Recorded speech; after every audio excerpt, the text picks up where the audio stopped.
Hey guys, welcome back to the characters Databank reading. I'll start with Fugue or Fuge or however you want to call her, because I think it's Fugue, but I'm not exactly sure because I've heard in some of the English trailers that they call her Fuge, and Acheron, and I'll see if we have time for Pela.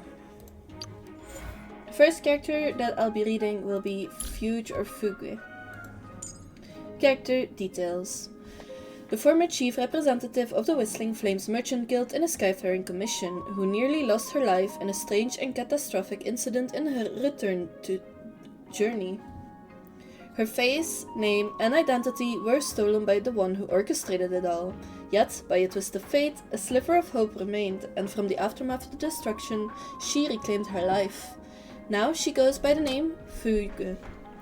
Whether it be the bitterness of never returning home or the allure of wandering through the starry seas that drives her, one thing is certain: she has risen once more and set out on her path anew.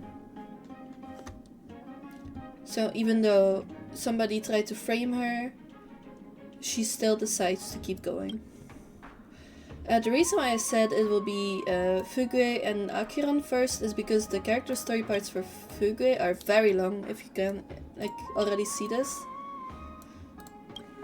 So let's start with character story part 1. The jade bracelet that once shielded her lay shattered. The blessing bell had tumbled into the mud, and the vibrantly adorned folding fan had crumbled to ashes. She could only watch as the ghostly fire of darkness consumed everything she had ever possessed, reducing all of it to flame and ruin. For a moment, she only felt regret that she remained just one step behind life.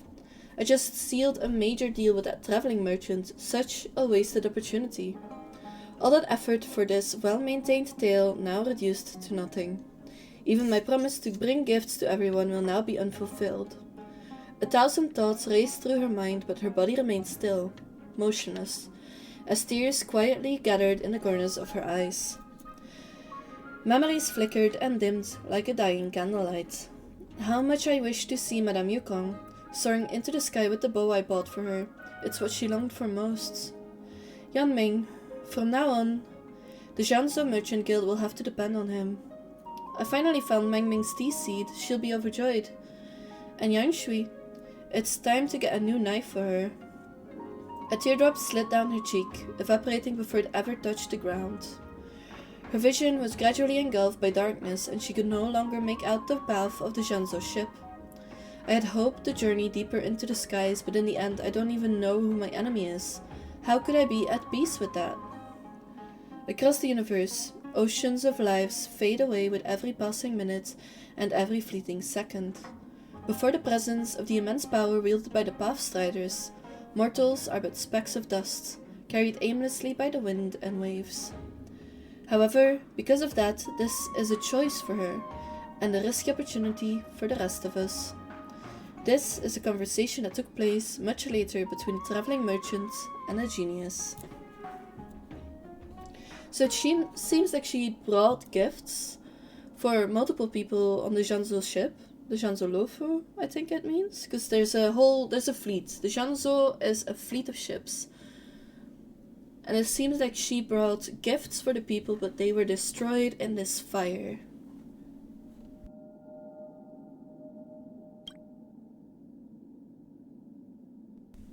The young girl's fragile consciousness drifts through the darkness. Ahead lies an endless night, while behind her the path home feels just within reach. She steps back into familiar ground, where bustling lanterns glow and the voices of old friends call to her from afar, urging her to return to her trade as a merchant. Before her, black mist creeps in, turning the once lively market instantly into rotting wood and dead ash. She steps back again, and the deck of the star skiff appears beneath her feet. She longs to ride the wind upward, but a strange astral body looms in the sky, and the people she once knew become monsters, raising swords against one another. She wishes to be as articulate as before, but now, facing monstrous forms before her, not a single sound escapes her lips. I'll just have to move forward, she whispers to herself. But how? She asks herself. Raise your hand. A cold voice echoes from afar. She lowers her gaze, eyes tracing the scar that pierces her palm. The fan still rests in her hand, though she remembers it turning ashen white in the fire. Yet here it is, whole again in her hand. The black mist surges towards her once more. Go forward. She lifts her hand, and the wound that pierces her palm begins to glow. The light cut through the darkness, but also illuminates herself. Go forward. She raises the fan, once a source of leisurely comfort. The fan now threatens to burst forth with flames. The black mist stretches endlessly, but the more she moves forward, the more the light intensifies. Go forward. That cold voice is coming clearer. Don't look back. She runs ahead. I haven't seen enough of the countless worlds and the starry seas. Behind her, 5 fluffy tails completely unfurl, igniting into fiery flames that cast light into the long night that ensnares her. The laboratory. The young girl's fingertips tremble slightly as the crystal-clear teardrop slips down the corner of her eye. The aloof scientist peers into the cabin and her expression shifts at long last. Congratulations on choosing the world on this side. So it seems like the accident put her into some sort of coma, and they had put her in like a laboratory thing to keep her alive, to see if she would choose life or if she would just let herself die or slip away into the darkness.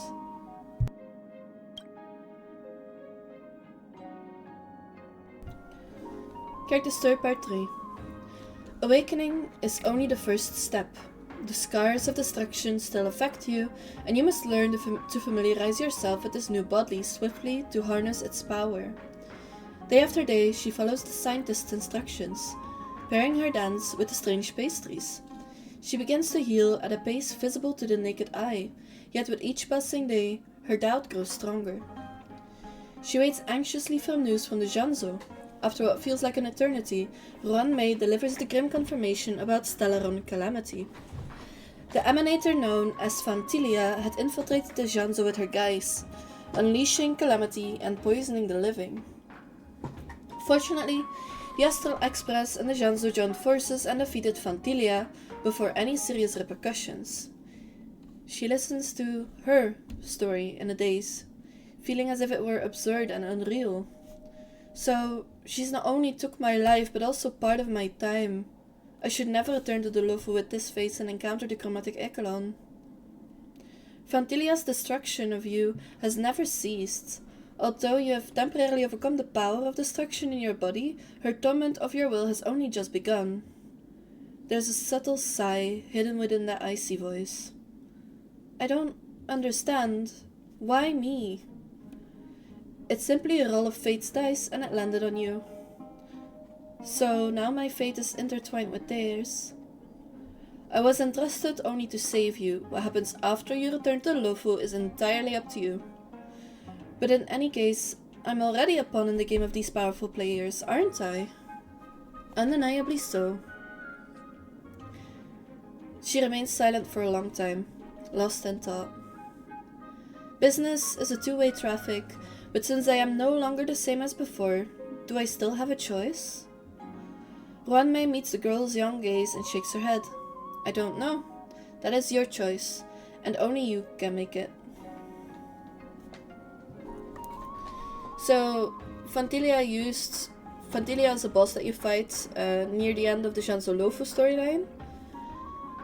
Fantilia is this boss with 3 parts that uses flowers, and she uses like abundance imagery and like growth and stuff like that. And it seems like she tried to kill Fugue and tried to take her face to put all of the blame of what happened at the Lofu on Fugue. But now Fugue is just scared of going to the Lofu because what if they see my face? What if they think I'm Fantilia? What if I get hurt again because of what that person or that thing did? At least that's what I think this means, because she's given a choice to go back. But who knows?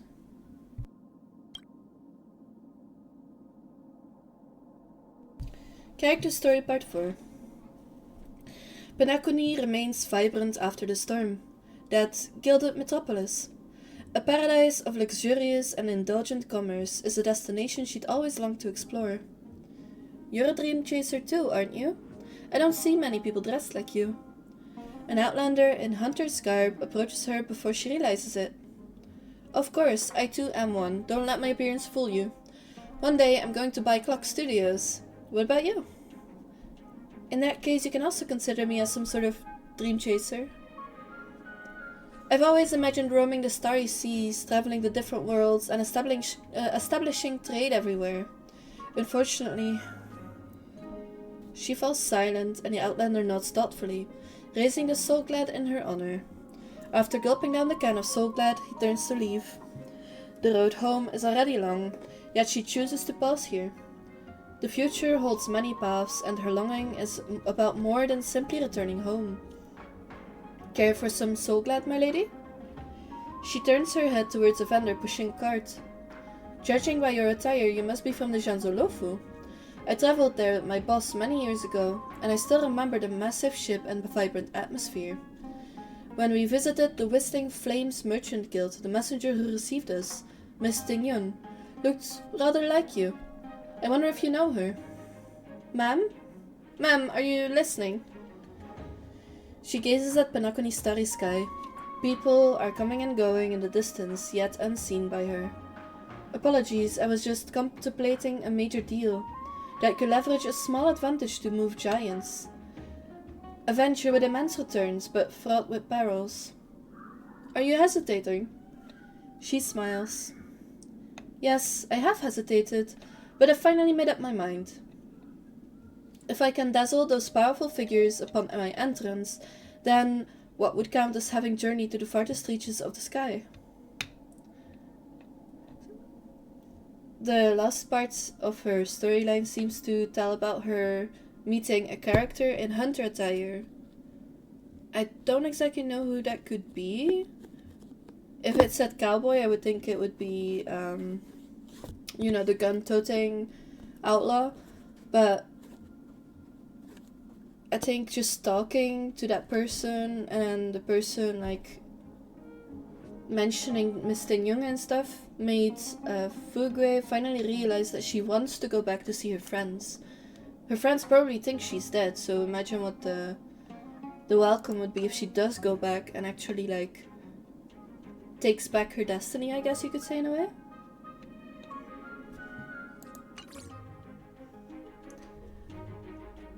The next story will be Acheron. Acheron plays a very important storyline as well in the main quests. She's very important when it comes to beating Penacony, if I remember correctly. I mostly liked the waterscape at the moon.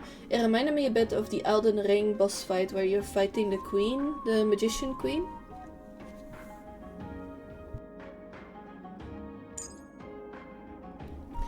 Character details. A drifter claiming to be a galaxy ranger. Her true name is unknown, and she walks the cosmos alone, carrying with her a long sword. Though aloof and taciturn, her blade flicks out like lashing lightning, and yet she always strikes with her scabbard, never drawing the sword free. Her ultimate ability is her unleashing the sword, and I think you also see in the main quests what exactly happens when she does release the sword. It's like sometimes you have these stories about martial arts and stuff, right? Where they're talking about people not drawing their sword and the sword energy, how do you call it? Condensing itself into the sword or something like that. And it's like in mangas and manhwa and stuff like that for martial arts, you sometimes come across swordsmen who haven't drawn their sword because they can only do it a certain amount of times because of the power of the sword and the blade itself wearing down the more times they use it, or it could even kill them at a certain time that they actually use the sword. For example, the 10th time they draw the sword, they will die, kind of deal. I don't know if it's exactly like that for her though, but I do know what happens when she actually uses her sword. So, as you can see, the character will have red parts in her things. But let's read character story part 1. Warriors don't choose their blades, but rather their blades choose them. Just as people don't choose their fate, but rather their fate chooses them.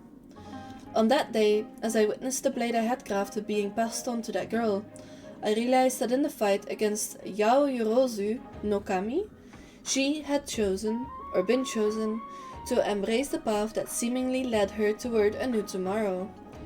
How I wish that there would be a bright future that despite the peril looming over Izumo, its people would hold on to hope, believing that the evil Kami shall one day be vanquished and the world shall be liberated.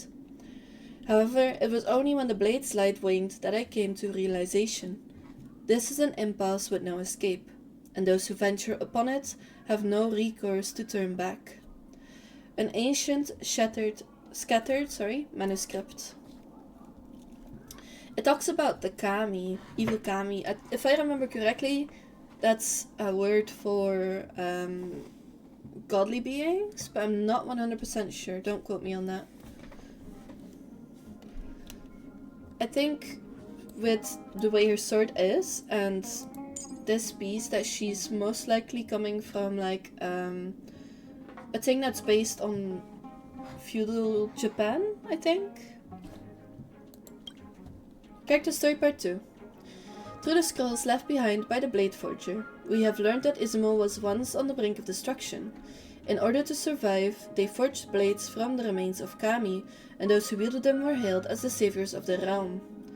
The guild is interested in the enigmatic Yao Yorozu no Kami, mentioned in these scrolls, but the path they are associated with remains shrouded in mystery.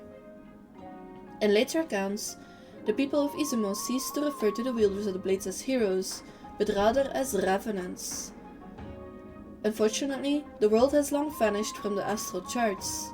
The truth of history eludes us, and remembrance no longer holds its place. When the armed archaeologists arrived, the galaxy resounded solely with the melody of the Enigmata. Dark sun steers, rain's boundless outpour. Beneath faint curtain, survivor departs from her shore. Her homeland, once saved by her hands erased.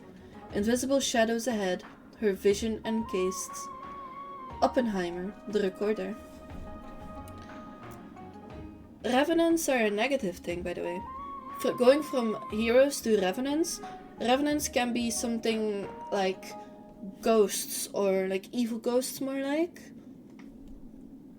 So maybe they are seen as like a ghost of their former self because of them yielding the blade and killing Kami. But there's the little thing at the end says that she saved her own lands, her homeland, but she also destroyed it. And I find Oppenheimer as a name, a thing that refers to something as well. There's like a movie. There's also a person called Oppenheimer, right? Wasn't he the one that did the atom bomb?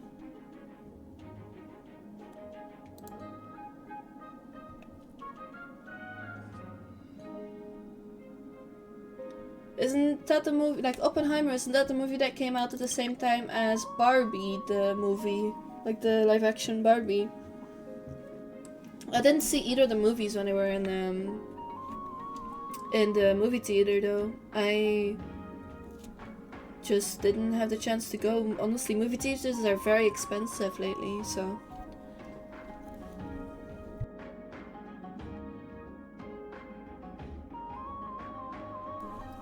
Okay.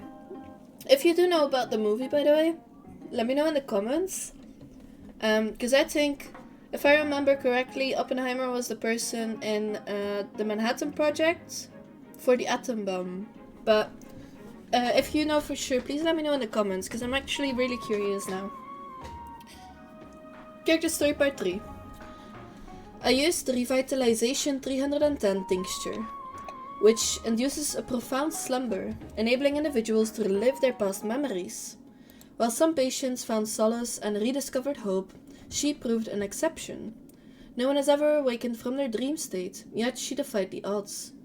I closely observed her dreams, and they can hardly be called happy moments. Gloomy skies, crumbling cities, ruined lands, and incessant rains. The rain never stopped. Amidst the swelling tide, individuals wore smiles even as they were drowned, and within the engulfing darkness I heard the distant rumble of thunder, until, at a particular moment, lightning shattered the veil of night. Below the fractured sky, I saw her once more. Within a world fading into oblivion, she elegantly swung her sword, eradicating the entire realm of dreams. I must admit that she's ventured far beyond her progress on this path. The elusive Nihility beckons her towards self-annihilation, yet she subtly holds its reins. Perhaps she was prepared to confront the true enemy from the very beginning of her journey. Once, I asked her about the purpose behind it all, but she remained silent. Was she at a loss for words, or did she already have an answer in mind? A note from a Doctor of Chaos. So it seems like people put her into like a dream state when they found her, but she was able to, pulling her sword out, destroy that dream and actually escape the thing that they put her in. Because what he's saying, this Doctor of Chaos, is saying that nobody else has ever escaped the dreams.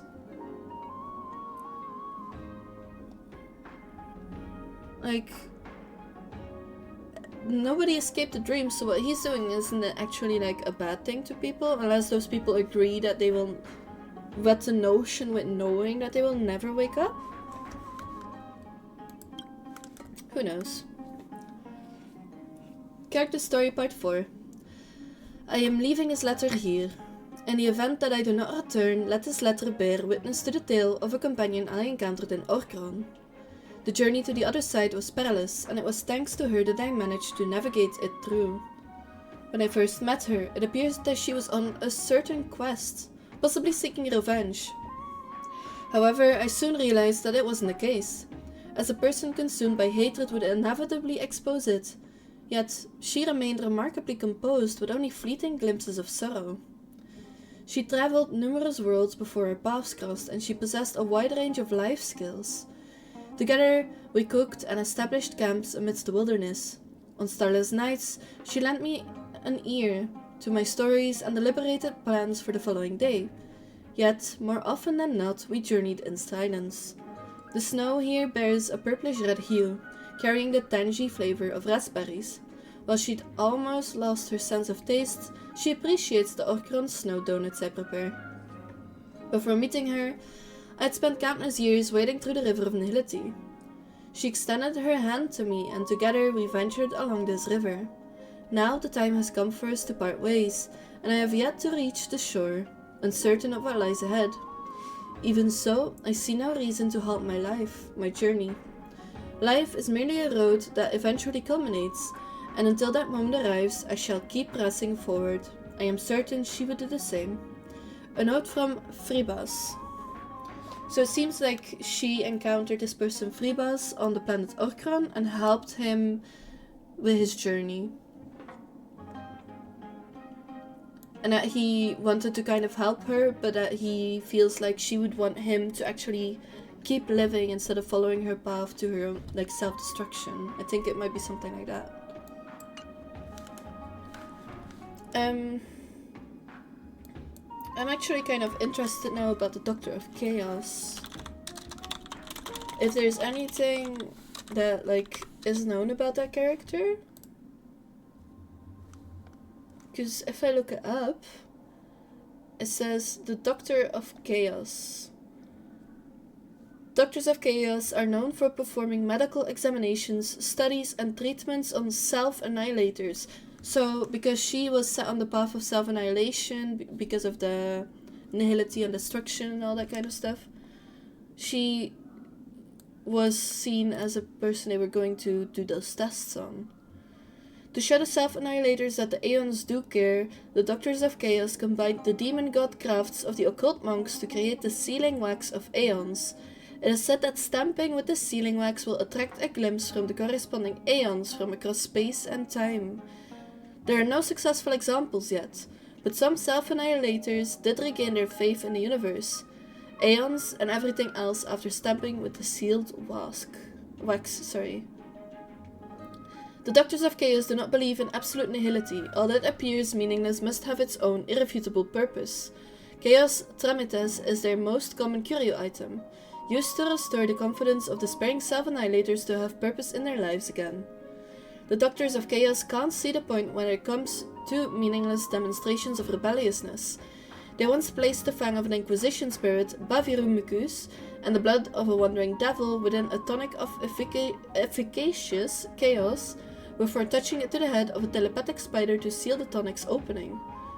The Doctors of Chaos believe that this tonic can work wonders when treating a patient's loneliness, but it also makes them grow increasingly hostile towards the doctors at the end of the process. Its side effects can commonly cause self-annihilators to behold the shadow of nihility. Among the various potions offered by the Doctors of Chaos, Revitalization 310 potion probably belongs to the type that is not very safe. Smear it evenly across the forehead, suck on the leaf of the aster plant, and wait for the gel-like material created from a total of 9 ingredients such as rat feather, wolf tooth powder, and Denisova worm's stomach acid to permeate into the cerebral cortex. These bizarre ointments start from the patient's cognition and erase the root of the emotion that may give birth to nihility. So what they used on her actually affects the cerebral cortex, so her brain. And it takes away her emotions, and that's why they were talking here that she could barely taste anything. She has almost lost her sense of taste. So that's probably why she lost that.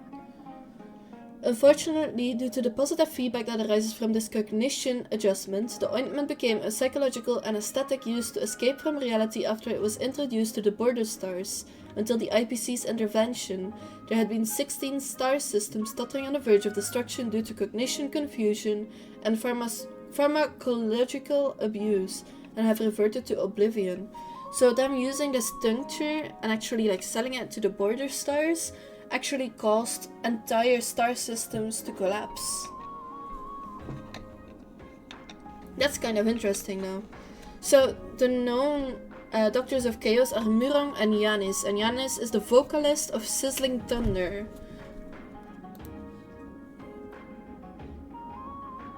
And Sizzling Thunder, you can see their band represented in a gear set called the Sizzling Thunder Band of Sizzling Thunder, a relic set. That's interesting. I hope you guys actually like the extra info as well. It does sound like a sad story though. She lost so much just because people did tests on her and experiments on her. So the thing is, I will try and do another 3 in the next video, because this one's already almost half an hour long. I think Pela should not have that much story. See, hers are pretty short. So I'll see if I can throw in Pela together with Sampo and Luka. The funny thing is they're all characters of the same city-state as well. Faction, Belobog.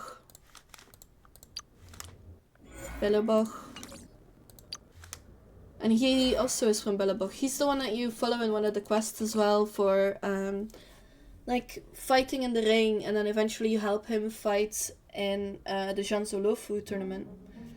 But yeah, I'll be trying to read Pela, Sampo and Luka in the next one. If I can't, I'll split it up in 2. So it's Pela and Sampo, and then Luka and Guinevere is her name in the phone, so I'll just call her Guinevere for now. And then we'll read Yaoshu and Black Swan separately as well then. But we'll see. I'll see you guys next week. Thank you for being here. If you have anything else that you want me to read, please put it in the comments. Leave a like, it does help if you follow me as well, or I think it's subscribe on YouTube. It will also let you know when the next video comes out. I try to upload every Tuesday. Sometimes I upload extra videos as well. Those are sadly a bit irregular, but if you follow me or subscribe on YouTube, it says you guys will also get notified when those happen. I hope you guys enjoyed. I hope to see you guys next week. Thank you for being here. Have a good morning, day, evening, or night, depending on what time of day it is for you guys, and I'll see you guys next time. Bye!